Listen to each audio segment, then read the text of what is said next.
Now we enter the third Doctor era, and probably the biggest change Doctor Who had at the time. Now that Doctor Who was cemented as a brilliant piece of British pop culture, it was time to shake things up.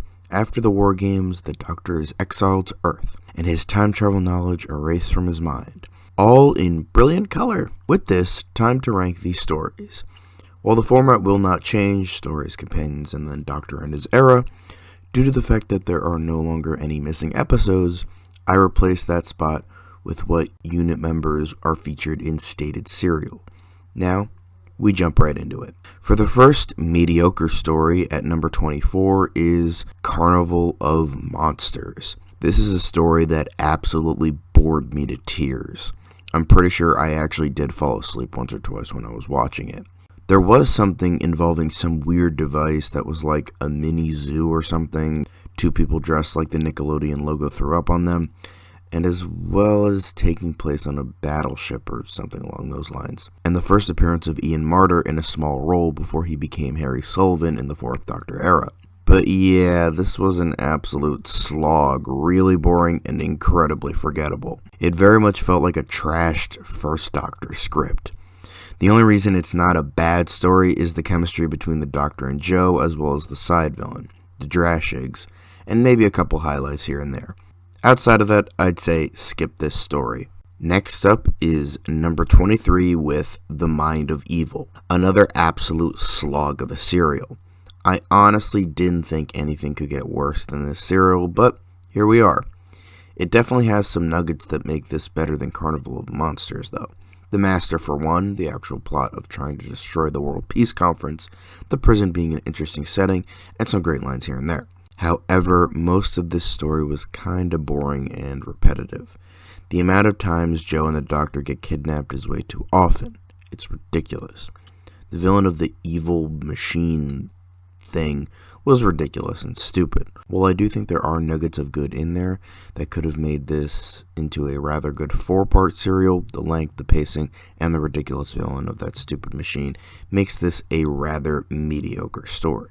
Next are the decent stories, starting with number 22, The Claws of Axis. This certainly had some really interesting ideas, but I think it failed in execution. Luckily, it's not as long or boring as The Mind of Evil, so it certainly gets some points there. I do really like the actual ship with how it's just a living organism. I like the design, or at least I do like the look and idea of it. However, I do think the idea of a living ship was better utilized in Terror of the Zygons. The Master is once again great, and the actual plan of the Axonites was interesting and inventive. The main thing I didn't like was that there were points of slowness here and there, and overall, I just feel like its ideas were better than its execution. Maybe on paper this could have worked a lot better, but the way they showcased it was a bit ridiculous. While I did say I liked the idea of the ship, it was so fucking cheap looking and ridiculous.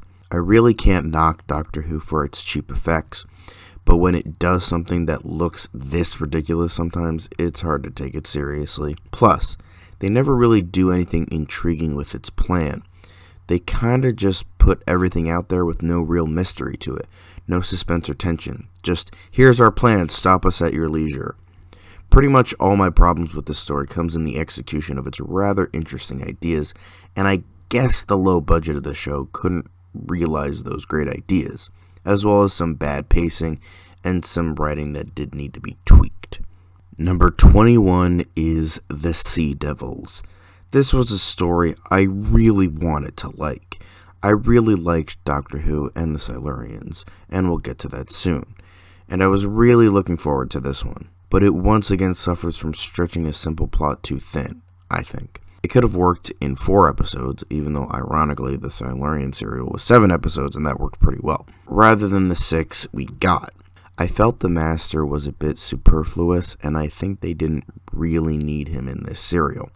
As much as I love Delgado as the Master, he didn't really need to be here, I don't think. I think the Sea Devils by themselves could have been a better plot and were the better parts of this serial. With that though, I do actually like the Sea Devils as a villain. I love the design and the voice of them. They are really damn creepy and I absolutely love it. Despite the fact that the Master was a bit superfluous in this story, there are still plenty of great moments between him and the Doctor, and his plan isn't totally awful. I think it was quite good and one of his better plans. There is a lot going for this serial, and I really wanted to like it, but pacing, stretching a plot too thin, and a bit too much master prevents me from loving it more than I want to. Number 20 is The Ambassadors of Death. Yet another story that I really wanted to like but couldn't. This was certainly one of those stories where it does suffer from a mediocre kicking off point, but the rest of it is pretty good. The plot with the missing astronauts was okay at best, but since I view that as more so a kicking off point, as I said, it's not too bad and not too detrimental to the rest of the story. I like the stuff with the aliens, but I do think that it does get repetitive with Liz getting kidnapped and escaping way too many times, and the alien ambassadors killing people. Everyone trying to figure out what exactly happened with the actual astronauts and what the astronauts they brought back really are, and that whole thing was good, albeit a bit repetitive and slow at certain points. I do like the ending with the Doctor using a rocket to get back the astronauts and him going into this very cerebral looking room finding the astronauts unharmed. I think that was kind of cool and also very 70s in the best possible way. Again, I wanted to like this more than I did, but it did suffer from a lot of repetitive actions and a slow plot is all. Maybe shaving off an episode could have helped it. For the good stories, starting with number 19, which is Day of the Daleks. A great story that just so happens to be impeded by the villain in the title. Pretty much everything about this story is very good. The main villain, which isn't really the Daleks, is good, and the overall plan and use of time travel is actually pretty intriguing. However, the Daleks here are pretty much an afterthought, and the only reason they were brought back was because the producer wanted a big opener for the season, so the Daleks were used. And from the clips of the original broadcast I've seen, I watched it on BritBox with redone Dalek voices by Nicholas Briggs and newer effects. The Dalek voices were really bad, and they didn't even sound like Daleks. Not opening to the TV movie bad, but still pretty bad. But outside of the Daleks, as I stated, it was a good serial. I like the atmosphere in the first part before the story really gets going in the creepy house, and how everything kind of builds up from there. It's definitely the worst Dalek story of the Third Doctor era, but the fact that everything outside of the Daleks is very good makes this a good story. Next up is number 18, and people will probably hate me for this, but Spearhead from Space. This isn't a bad story as it is in the good category, but I find a lot of it to be rather forgettable. I thought everything in regard to the plot with the Autons and the Nestene consciousness was rather good, but everything in terms of the Doctor getting used to his new body and that whole thing was overall better and more interesting, and that's where the serial gets points for me, as a great post-regeneration story, but a decent story on its own. When I try to recall anything from this story, the only things I remember are the post-regeneration stuff and everything in regard to Unit. However, when I try to recall anything in regard to the villain and the Autons, the only stuff I can think of are from the much better sequel story, Terror of the Autons, which we'll eventually get to. So, overall, this isn't a bad story, but I just prefer anything in regards to the Doctor getting used to his new body, rather than the actual story and villain. I also found the use of 16mm film to be kind of disconcerting. I liked the cheaper TV look to it instead. But that's not a knock against the story, just my personal taste. Number 17 is The Green Death. A damn good story, albeit with some slow points and some overbearing social commentary. I like the story in and of itself, with the maggots taking over with the green slime, as well as the main antagonist with the boss computer and the brainwashed employees. It had a lot going for it, and was genuinely a pretty good story. The computer antagonist was a bit cliche, and the solution is a bit too simple. But outside of that, I thought he was a pretty good antagonist. The maggots are a pretty cheap effect, but they still have a rather nice charm to it that I liked. It ran a bit slow at points, and the whole hippie shit was pretty annoying. Not saying the mining company are the good guys, but the hippie crap was just very forced is all. This also has the departure of Joe Grant as a companion, and it's a bit dumb. Mainly because we've seen this reasoning for a companion leaving, and it's still stupid here as it was the 4 or 5 other times they used it. So it did taint her departure, as well as the fact that I didn't totally love Joe like a lot of other people did. But we'll get to that later. However, the Doctor driving alone into the sunset was pretty emotional and quite good. Not the greatest of stories, but I enjoyed it despite its shortcomings. Next up are the very good stories with number 16, Terror of the Autons. Not to knock on Spearhead from Space too badly, but in comparison to this, it's a bit forgettable. Here, with the introduction of the Master and Joe Grant, a more memorable scheme and a more worthwhile serial. I like the Master's plan with using the Nestine consciousness, taking over the factory, and utilizing the Nestine to kill people all over the country. I was very intrigued with how I would fare Roger Delgado's Master, and only after just watching this one serial, he immediately became the best, especially when I had only seen John Sim and Eric Roberts' portrayals, and the less said about them, the better. I don't think it's totally amazing, and it certainly has more of a cheesy B-movie feel, which I definitely prefer to Spearhead, which has more of a serious thriller kind of vibe to it. While I don't love Joe Grant as much as other people do, and she was pretty eye-rolling in the serial, with her included, along with the Master, the show definitely started to take on a better tone and feel than the first season. It found its footing and only got better from here on out. Not saying that the first season was bad, but the tone was a bit better in Pertwee's following 4 years, and I think this story showcased that very well. Next is number 15, The Time Monster. I know this isn't technically one of the better ones, but I like how it was executed at points. Some people have stated that they don't like this story because of how confusing it is, but with this, I kinda liked it like that. I like how I was confused because it showed how smart the Master was and I couldn't comprehend his genius. Maybe that's just me giving an excuse for bad writing. Possibly. But with this, I still kind of like that confusion. I also like the way the story went, how it focused so heavily on the teaching of science in a way, before it got really, really mystical. I also think it was one of Roger Delgado's best performances in the series. It does have its problems, don't get me wrong. The actual Time Monster was terribly designed. The female scientist was a bitch, and it does try to do too much in this story. I think if they didn't go to Atlantis, it would have been much better, and focus more on the Master and his attempt at a plan. But with that, I still liked it. I liked the confusion it brought. It was still engaging, Delgado was excellent, and overall a pretty interesting story. I also really liked the design of the Minotaur. Certainly better than the Nyman later on. Ugh. Next up is number 14, which is Death to the Daleks. A slightly better Dalek story, as the one actually had the Daleks in mind for the story instead of just an afterthought. But it's still not in the range of the best Dalek story ever, nor of the Third Doctor era.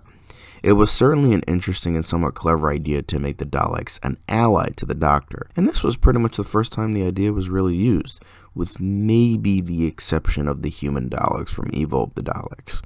Of course, it doesn't last very long, but it was still an interesting and somewhat clever idea, even if the execution and pacing of this idea was poor. The stuff with the humans is run-of-the-mill and not very inventive, but necessary for the story, and it was by no means awful. I think the Exilon's plot was quite interesting, and I do kind of like how, at least possibly, I don't know if it was intentional, the Exilon plot mirrors the origin of the Daleks, how the Exilons built the self-sustaining city to the point where the city didn't think it needed its creators and destroyed them when they tried to destroy it first, which is what happened with the Daleks and Davros in Genesis of the Daleks, but that's for the next Doctor Who Ranked video. I'm not going to act like it's one of the greatest Dalek stories ever, but it's certainly pretty good and has a lot of pretty good ideas, despite some of those ideas coming off as a bit half-baked. Next is number 13 with The Monster of Peladon. While it is a very good successor to Curse, it is plagued with some problems that prevent it from being better. I do like the Ice Warriors in a more formidable role, as well as the Civil War on Peladon. However, it was slower than its predecessor. Queen Thalira, I hope I'm pronouncing that right, it's been a while since I've seen it, was not as interesting of a character as King Peladon was, and the actress playing her is also really terrible. The main plot of the supposed reappearance of Agador was actually quite interesting, as well as being very clever in its resolution. It's not the most memorable serial ever, but from what I remember, I did enjoy myself when watching and interested in this world again, as well as the various plot threads. However, I do think it pales itself in comparison to its predecessor, because I found it to simply be not as interesting as Curse, as well as the costumes for the miners being absolutely laughable. Next is number 12 with The Demons. This was so very close to being a great serial, however, there were two major things that prevented it from getting there. There were, however, a lot of great things about this serial. I do love the gothic tone and mysticism to the whole thing.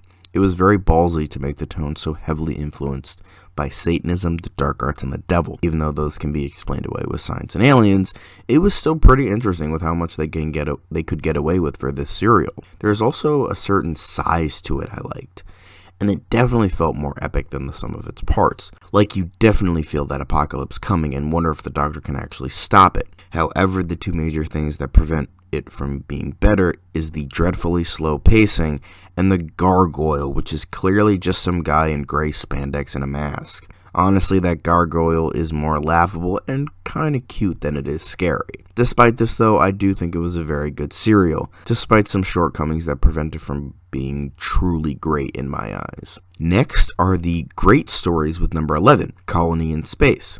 This is a story that doesn't really get a ton of love, and I can kind of see why. But for the most part, I actually did like this story. I think the filming in the rock quarry is a bit more forgivable here because of the context and setting. I thought the characters were interesting to an extent, the story was quite good, and the inclusion of the Master was good, albeit obvious where he would fit into the story. However, the story was a lot better before he got wedged in there. But it didn't get bad or anything when he became part of the story. While the social commentary is glaringly obvious, it still doesn't ruin the story. The story, at least on the surface, is pretty much a Western in space, with that fun Western feel. And you almost forget the dangers of colonialism commentary when you get beneath the surface, because this was back in a time when Doctor Who employed good writers. If I had to say anything bad about this story, it does take a bit to get started, and the ending with the Master and it becoming more typical Doctor Who, it does get a bit tiresome, and not typical Doctor Who in a good way. But outside of this, it is pretty damn great. I like the setting, the characters, and the story. While the social commentary is obvious, the Master's inclusion being very obvious, and the pacing at the beginning and end, I thought this was a very well crafted and great story. Next up is number 10, which is Doctor Who and the Silurians. Despite the idiotic title, this was easily the better of the two prehistoric colony on Earth stories, with the other being the Sea Devils. Despite it being 7 episodes long, it never felt horribly paced in any way. I love the villains, and while I like the voices and design of the Sea Devils more, the Silurians are very interesting and just as fascinating. I like how the Doctor does try to execute peace talks between the Silurians and the humans, and with that you kind of get a feel of Pertwee's Doctor more. I do think that the weird dinosaur creature was a bit ridiculous, but not harmful to the story in any way. I also like the whole serial just comes from the idea of miscommunication and the humans being scared of an alien race taking over the planet, and then the Silurians who think they have a right to the planet because they were the dominant creatures before. I think the ideas were great and were executed very well. The production design of the base was also pretty good. I don't really have any negatives to say about it though. I think it had interesting setup and execution. It was maybe slow at points, but from what I remember, I was never bored with it or anything like that. So, yeah. Moving on. Next is number 9 with Inferno. So this introduces something I always found fascinating, but Doctor Who never really majorly took that step, which is with parallel universes. They do go further with it in New Who, but still not far enough, I don't think. But this was the first major jump, going to a radically different Earth from the one we've seen before. But this radically different Earth is almost like a backdrop. The main focus is the drilling project, which is kind of clever. The only major thing that the more totalitarian Earth offers is pushback for the Doctor, so he is unable to save the day on that Earth. But the main focus is on saving his Earth from the drilling project. I thought the way they did it was really intriguing, and I really liked it. Bit slow, of course, and I do wish the idea of the parallel universe was explored more, but at the same time, I'm glad it wasn't. The Doctor is just thrown into this similar yet somehow also very different situation, and he has to figure a way out of it. By the way, parallel universe. The major elephant in the room are the weird werewolf creatures, and yeah, they could have been a lot better executed. I think if they were changed into strange mutants, it could have been better, rather than like blue werewolves or whatever. But I understand they had budget constraints, so they probably couldn't. But it isn't a detriment to the overall story, since they are so minor in comparison to the 7-episode epic that it is. Everything else about the story was stellar, though. The story, the way it uses the parallel universe, the use of time, and the overall story in regards to the drilling project was all well executed. However, the blue werewolves, despite not being totally horrible, is still a bit of a detriment despite this. Next is number 8, which is the mutants. This is one of those stories when watching, I liked it a lot more, I think.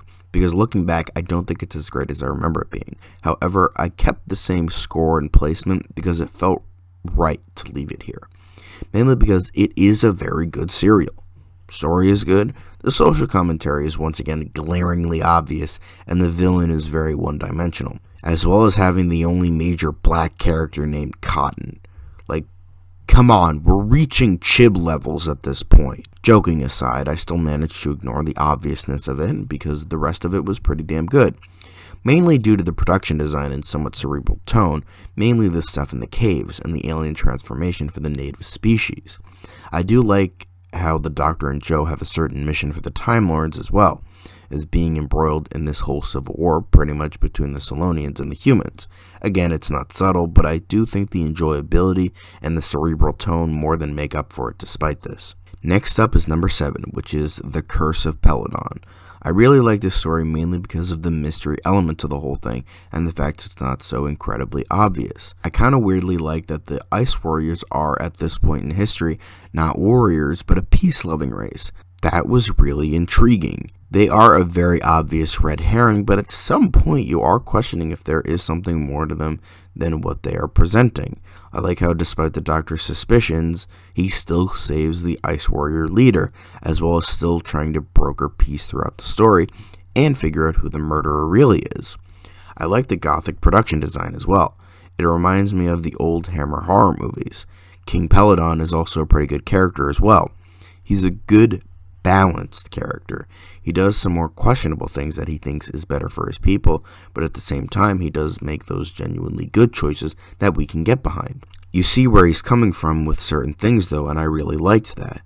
They could have easily made him a whiny and pursy King Joffrey-esque king, but they didn't, and I really liked that. The only thing that was kinda dumb about him was the romance with Jo, but outside of that he was a good character. The tension and suspense was quite good, and the overall mystery was well executed.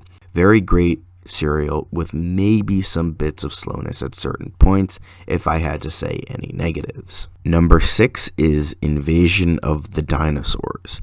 With a name like that, how can you go wrong? This is certainly one of those stories where the absurd title isn't equal to that of the story. The dinosaurs are honestly a minuscule part of the plot, and are more or less a MacGuffin used by the main villain of the story. And that is MacGuffin used in the actual sense. The main plot is actually one of the more creative ones I've seen, with trying to send Earth back in time so it can get rid of unnecessary people and start anew. Not only is it interesting and creative, it's pretty messed up and dark as well. It was also an interesting idea to have Captain Yates be part of this plan too, as well as the fact that you can, in a very broad sense, kind of see where Whitaker, the main villain, is coming from with his ideas of overpopulation and wanting to return Earth back to a time before all of its issues. But you're also going to be committing genocide, and encapsulates a weakness a lot of people have, running away from your problems instead of confronting them. Wanting to just ignore this time and run back in time to the Golden Age is just cowardly. It wasn't brought up much from what I remember, but I do think it was an idea that was there from what I saw at least. There are, however, still quite a few issues with it, mainly the length and padding. It could have easily been 4 or even 5 episodes, but the fact it's 6 episodes, there's a lot of repetitiveness for this serial. Lots of getting kidnapped, escaping, and getting kidnapped again, and that sort of thing. As well as the fact that the dinosaurs eventually just don't really matter to the plot despite being in the title. But that's all I can really think of. Everything else about it is pretty stellar. The first episode is quite gloomy and tension-filled. Performances were good, the twists and turns are very good, and the story, despite its stretch, length, and problems, was quite good. Number 5 is Frontier in Space. This one certainly has a lot going on, but I feel as though, unlike Invasion of the Dinosaurs, it utilizes its 6-episode structure to the fullest without feeling repetitive or boring, hence why it's higher on the list. You have so many plots in regards to the Doctor, Joe, the Master, Earth's politics, the Moon Prison, and the Ogrons and Draconians. The Draconians are almost the star of this particular serial because it is one of the best received and most timeless effects in the show's history. And yeah, they are pretty damn good and definitely worthy of the praise. The serial is also famous for, very unfortunately, being the very last story of Roger Delgado, who was killed in a car accident 3 months after the transmission of this serial. And unfortunately, he goes out with a whimper instead of a bang. But despite this, he was excellent in this serial, and his plan in regards to how he is utilizing every party involved, including the aliens he's working for, it was interesting and well thought out. Again, it well utilizes its running time rather well, and how every scene kind of falls into the next without the story grinding to a halt to pad out the running time, from what I noticed at least.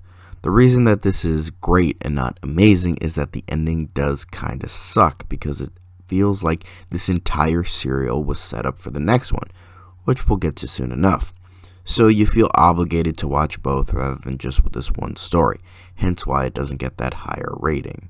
Now we finally get into the amazing stories with number 4, Planet of the Spiders. This story hit 3 for 3 in terms of regeneration stories, as it is yet another amazing story following the 10th planet and the war games. It manages to hit almost everything right. It has a really good villain, fun adventure, good tension, intriguing mystery, and great characters, whether they be good or evil. I think it was pretty interesting to bring back the Metebelis 3 crystal from the Green Death. It should have been a one-off thing, but the fact that the Doctor's small excursion there actually meant something as big as a villain becoming the ultimate power, and eventually his regeneration, was actually really interesting. I also thought the character of Tommy becoming more than a small background character was good, as well as Kanpo Rinpoche, the head of the Tibetan monastery, actually being a Time Lord. It's not reality bending or anything like that, but it does expand on the lore a bit, which I always like when done properly. If there were any negatives, is that the Doctor's regeneration is a bit too small. I'm not expecting something huge or epic or anything like that, but I do think something more than just lying on the ground and the Kanpo giving him a bit of a push, which seemed a bit unnecessary, as well as the 8 legs looking extremely dated. While there are some effects in the serial that do hold up, the 8 legs are certainly bad puppets. Not as bad as something like Jumanji, but still pretty bad. Outside of that, though, a very great serial. Number 3 is Planet of the Daleks, easily the third Doctor's best Dalek story. Probably not top 5 Dalek stories, but I feel as though the Daleks here were the most utilized, the most interesting, and the most formidable. The ideas here were well executed, the Daleks have a purpose and aren't pushed to the sidelines, and every subplot is good, unlike in Death to the Daleks and Day of the Daleks. I like the setting of Spyridon as well as the Spyridonians, or whatever they're called. I thought making them invisible was an interesting idea. I also like how the Thals were brought back for the serial as well, and how they have evolved since their appearance in the Daleks. I like the Dalek plan, it's simple enough yet interesting, and the promise of something formidable. There are a few ridiculous and somewhat cheesy moments though, like a Dalek being defeated by water pretty much. However, I don't let moments like those bother me, as I felt that this was a very interesting and very great serial. Only negatives I have is that there are a bit of padding in certain areas, but not enough to warrant anything majorly bad.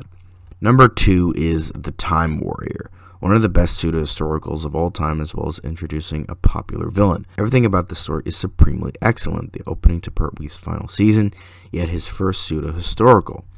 It manages to do everything right and is the perfect number of episodes. The villain in the Sontaran Lynx was great yet intimidating, and the stuff with Iron Gron is both funny and tension-filled, as well as being a great yet doomed alliance with Lynx. The whole story is quite good and has a nice fun adventure quality to it that hadn't really been seen a lot in the Third Doctor's tenure. It's simple and it may seem I'm not getting into it much, but at the end of the day, it's just a fun romp with great characters, dialogue, villain, and story. Not much else to say, but it's just one hell of an amazing story. Now we have finally reached number 1, and let's not beat around the bush, it is The Three Doctors. This is just one of those perfect serials that manages to get everything right from a story point of view to an anniversary point of view, despite the fact that this was the first one. From a story point of view, it's great because it introduces lore of Gallifrey's history and feels the most like Doctor Who in an era where it really hadn't at this point. More on that later. It had a great villain in Omega and is really the only anniversary story I can think of that put story first rather than making it an afterthought. It's a really great story with Omega wanting to get revenge on the Time Lords and wanting everyone to suffer what he has suffered for millennia. It's not exactly the greatest villain of Doctor Who, but I think they make up for it with great writing and a rather well-executed performance from Stephen Thorne. On the other side of the coin, it's great for an anniversary special because while it's not in your face about it like other specials, it does a great job in celebrating Doctor Who without it getting in the way of the story it's trying to tell. I think Troughton and Pertwee have absolutely excellent chemistry with one another, and much of the special comes from their own brand of sarcasm and their initial refusal of accepting help from the other. Even when they do get along, they still butt heads, and it's certainly a treat to watch. While William Hartnell couldn't be in this special more due to his ailing health, he still manages to make an impression with the 5 scenes he's in, just showcasing the power he has as a doctor and especially as an actor. You can feel his spirit or his aura there with them every step of the way. Again, it's just the power of Hartnell. I also love the admiration that both the second and third Doctors have for him, despite them technically having more knowledge and experience than he does. You can't really explain it, but I guess with every subsequent incarnation, maybe you somewhat lose that expertise the first incarnation had, pretty much having a quote-unquote real life before he quote-unquote died. I know that's not really the way it works, but that's the only way I can make sense of it. I think the greatest moment, though, throughout the whole story is the first Doctor's goodbye. I think it's safe to say that Hartnell knew that this would probably be his last performance in the role he fell in love with when he didn't expect it to, and he ended his reign on the character with a small joke that is funny, but will also resonate with anyone who will listen to it. I cannot do it justice, and you'll have to seek that part out for yourself. Now we get into ranking companions. Last, but certainly not a bad companion in any way, is Sarah Jane Smith. I know. Considering that the third Doctor's trifecta of companions were all really great in their own right, putting Sarah Jane last does hurt a bit. But considering that she was overall better with the fourth Doctor and more famous for those adventures, I put her here. Again, she's not bad, but I feel as though the other 2 companions suited Pertwee more. Next is Jo Grant. While she did have the longest tenure as a companion for the third Doctor and did go through the most development as a character, I feel as though my favorite was still the best. Jo was a bit annoying at first, but she did mold into the role better as time went on. She became less annoying and more along the lines of quirky and plucky. She certainly has this certain thing about her that makes her more interesting than a lot of New Who companions. She is more faithful but still her own person, and definitely was a bit of a refreshing take on a companion that I don't think has been seen like this since. I don't love her like many other people do, but I definitely don't hate her, as she is in A League of Her Own. However, despite this, my favorite was still Liz Shaw. While Jo did offer something different and refreshing for a companion, Liz was almost the Doctor's equal in terms of smarts, common sense, and morality. She was stern, mature, and was definitely the most different that blows Jo out of the water.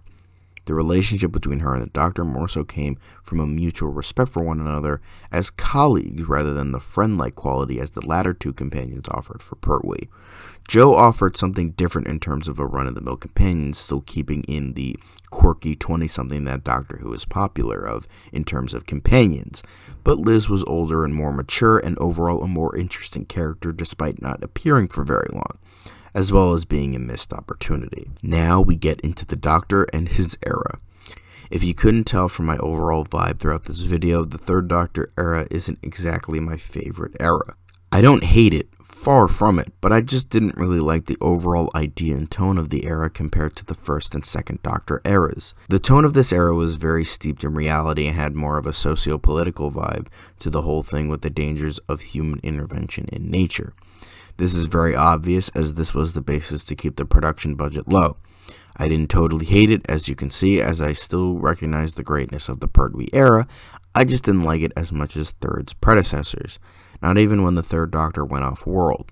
It still had that slower pacing that was hard to get through it at times. However, despite this, I still loved Pertwee's Doctor, and he was one of the main things that did get me through the more sluggish stories in this era.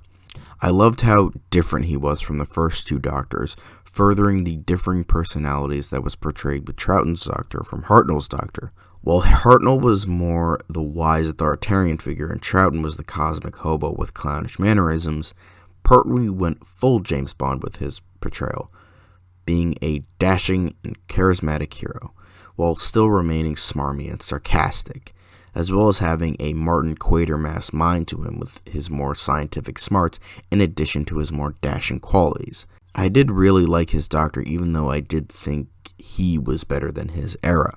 I really enjoyed his personality and how he had both brawn and brains, as well as having a cheekish attitude to anyone who crossed him.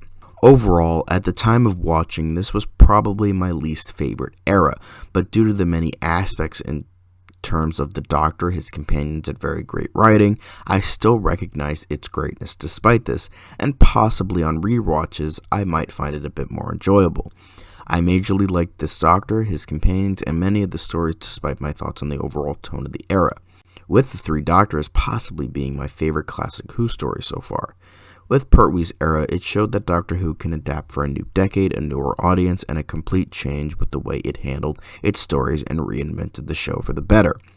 If I were to rank Pertwee, I would probably rank him 6th, but even with what the show had going for it, it still wouldn't reach the best that this show could possibly reach, with the next Doctor coming in and completely changing not only Doctor Who, but the fabric of pop culture with his legacy.